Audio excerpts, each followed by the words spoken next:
এই বেশি বেশি করে খেলাধুলার আয়োজন করা, সাংস্কৃতিক অনুষ্ঠানের আয়োজন করার কোনো বিকল্প নাই। খেলা হচ্ছে তারুণ্যের প্রতীক, সুস্থ মনের প্রতীক। এই স্কুল মাঠে এই যারা খেলার আয়োজন করেছে, আড়িপাড়া ইউনিয়ন, কচুয়া উপজেলা প্রশাসন সহায়তা করেছে, থানা থেকে সহায়তা করেছে। আমি প্রশাসনের এবং পুলিশ কর্মকর্তাদেরকে ধন্যবাদ জানাই।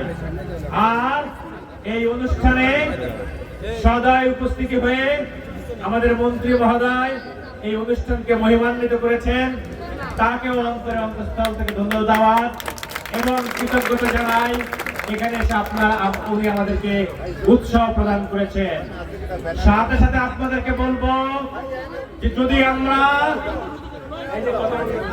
যদি আপনারা আমাদের দেশকে একটা জঙ্গিবাদ মুক্ত দেশ করতে চান, সন্ত্রাস মুক্ত দেশ করতে চান, আর যারা ওই জুজুর ভয় দেখায়, যারা সাংস্কৃতিক অনুষ্ঠান হতে দিতে চায় না, খেলাধুলাকে নিরুৎসাহিত করে, তাদের হাত থেকে যদি এই কচুয়াবাসীকে বাঁচাতে চান, কচুয়া তো বিগত 17 বছর মাদকের স্বর্গরাজ্যে পরিণত হয়েছিল, এই চাঁদাবাজির স্বর্গের রাজ্যে পরিণত হয়েছিল।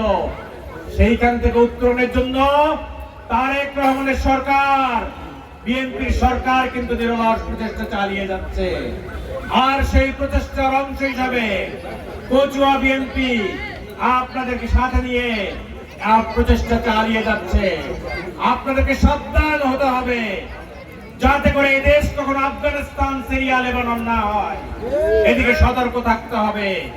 আর এই সতর্কতার অংশ হিসাবে প্রত্যেকটা নির্বাচনে আপনাদেরকে সঠিক প্রার্থীকে জয়যুক্ত করতে হবে। আর এই খেলার মাঠে বিশেষ করে বলবো, আপনারা আরো বেশি বেশি টুর্নামেন্টের আয়োজন করেন। সামনে শীত আসছে, এই বিশাল মাঠে বড় সাংস্কৃতিক অনুষ্ঠানের আয়োজন করতে হবে।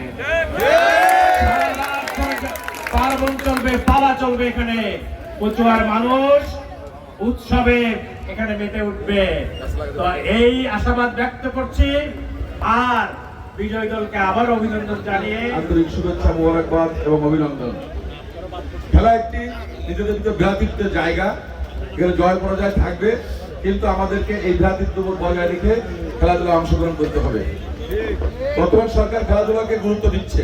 আপনারা লক্ষ্য করেছেন, ইতিমধ্যেই আমরা ক্রীড়াকে যারা পেশা হিসেবে নিচ্ছে, সেই পেশাজীবীদেরকে আমরা কিন্তু মাসিক ভাতা দেওয়া শুরু করেছি এবং বিভিন্ন সুযোগ সুবিধা দিচ্ছি। আমাদের স্লোগান হচ্ছে, ক্রীড়া হবে পেশা, পরিবার পাবে ভরসা। অর্থাৎ আগে যেমনটা মানুষ নিশ্চিত থাকতো না যে তার ভবিষ্যৎ কি হবে, এখন সরকার কিন্তু দায়িত্ব নিচ্ছে, তার পরিবারের পাশে দাঁড়াচ্ছে, যেন সে নিজেকে আরো ভালো পেশাজীবী হিসেবে নিয়োগ করতে পারে। তো আমরা চাইবো এই কচুয়া থেকে যারা খেলাধুলার প্রতি অনুরাগ আছে, বিভিন্ন সেক্টরে, ফুটবল, হাডুডু, ক্রিকেট বা অন্যান্য যে খেলাধুলাগুলো আছে, সর্বক্ষেত্রে যারা ভালো করছে তাদেরকে জাতীয় পর্যায়ে আমরা প্রমোট করার জন্য চেষ্টা করব। এবং যারা সত্যিকারের যোগ্য আছে, আমরা চেষ্টা করব আমাদের যে বিকেএসপি আছে সেখানে তাদেরকে সুযোগ করে দেওয়ার জন্য। সুতরাং আমি কচুয়া উপজেলা সভাপতিকে অনুরোধ করবো যে আপনারা ক্রিকেট হান্ট বা ফুটবল হান্ট এই যেগুলো আছে তার মধ্য দিয়ে সত্যিকার যেসব ছেলেমেয়েরা আমাদের মেধাবী আছে তারা যেন জাতীয় পর্যায়ে আমাদেরকে প্রতিনিধিত্ব করতে পারে, বাগেরহাটকে প্রতিনিধিত্ব করতে পারে, সর্বোপরি কচুয়াকে প্রতিনিধিত্ব করতে পারে, সেই সুযোগটা আপনারা করে দিবেন। ইনশাল্লাহ আমরা আপনাদের পাশে থাকবো। আর আমাদের মাননীয় প্রশাসক মহোদয় যেটা বলেছে যে আমাদের সন্তানদেরকে মাদকাসক্তি, মোবাইল আসক্তি সহ বিভিন্ন ধরনের অপকর্ম থেকে দূরে রাখার জন্য খেলাধুলার মাঠে তাদের উপস্থিতি খুবই জরুরি। সুতরাং প্রত্যেকটা মাঠে আমরা খেলাধুলার আয়োজন দেখতে চাই। আমরা চাই আমাদের পরিত্যক্ত যে মাঠগুলো আছে সেগুলোকে ভরাট করে খেলাধুলার উপযোগী তৈরি করে দিতে, যাতে আমাদের সন্তানরা প্রতিদিন বিকালবেলা তাদের মাঠে খেলাধুলা করতে পারে। তো আমি এখানে উপজেলা নির্বাহী অফিসার আছেন, ওনাকে অনুরোধ করবো যে প্রত্যেকটা মাঠকে সংস্কার করার জন্য এবং যেন খেলাধুলার মতো পরিবেশ তৈরি হয় সেই ধরনের একটা পরিবেশ তৈরি করে দেওয়ার জন্য আমরা প্রত্যেকটা মাঠে ফুটবল সহ বিভিন্ন ক্রীড়া সামগ্রী বিতরণ করছি। এই পর্যায়ে আমি মনে করি যদি কোনো কমতি হয় বা যদি আরো দরকার থাকে, আমি মনে করি প্রশাসক মহোদয়কে বললে আমরা ক্রীড়া মন্ত্রণালয় থেকে সেই ব্যবস্থা করতে পারবো।